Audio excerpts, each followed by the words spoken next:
Hey guys, I'm Sid and I make mistakes so that you don't have to. Today I'm going to be telling the story of a retrovirus that I got when I was in third grade and basically just sharing my experiences with it. One day I came back from school and I started doing my homework and my chores, and as I was walking around to do my chores, I kept having to sit down because I was getting these weird pains in my legs. And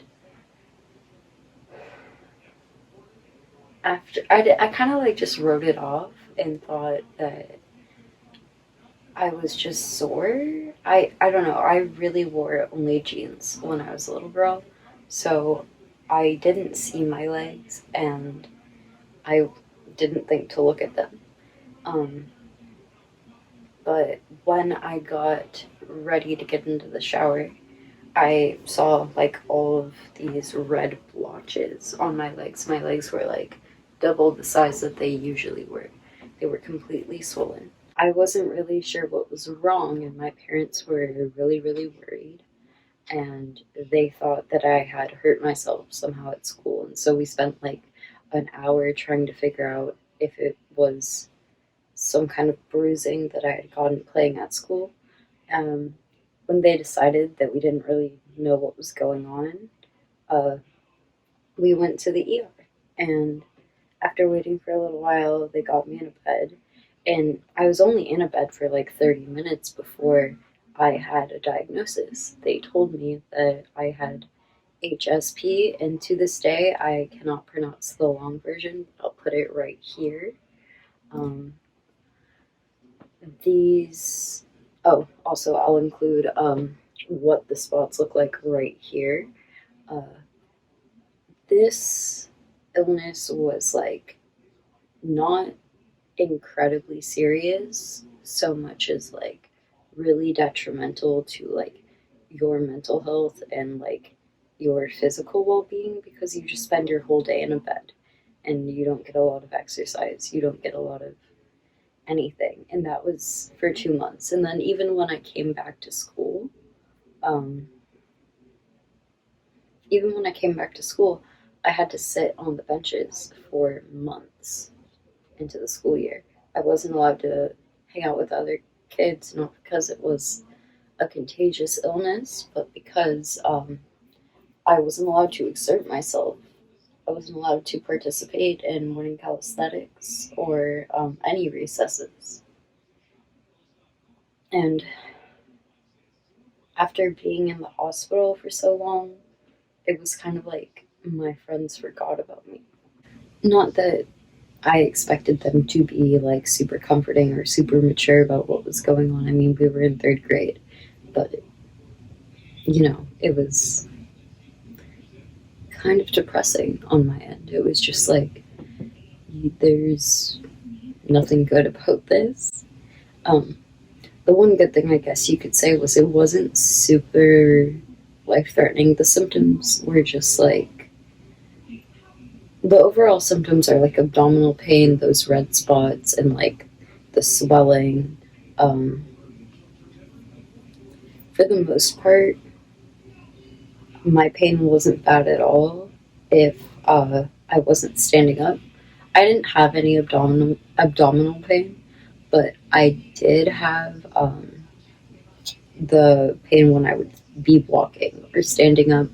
I would have a really hard time just getting to the bathroom in the thick of it.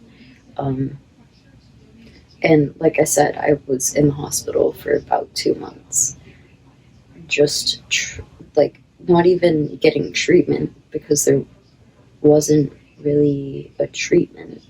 There was it was just bed rest. Basically, the virus is the way that they explained it to me when I was a kid was if you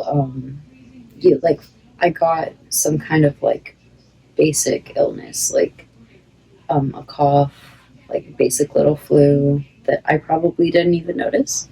And my immune system had an absurd reaction to it. And my immune system went on to target my own blood cells. as my own blood vessels, I mean, as a result of this minute illness that it had too big of a reaction to. I remember being really depressed and really confused because I didn't understand if I was going to be okay or not. They told me that I needed to keep out and make sure that I didn't have any like red spots in my higher than my legs. If anything came higher than my legs, to call or go back to the emergency room. And honestly, looking back on it, that sounds like it could do damage to my organs. Actually, like, if you think about, like, yeah, it could have done damage to my organs. That was probably what they were worried about, but I don't know. I haven't looked. Part of the reason that I wanted to make this video, I was in 3rd grade when this happened, and I looked it up. I loved YouTube when I was in 3rd grade, and I looked it up, and there was like nothing that as a 3rd grader that I wanted to click on.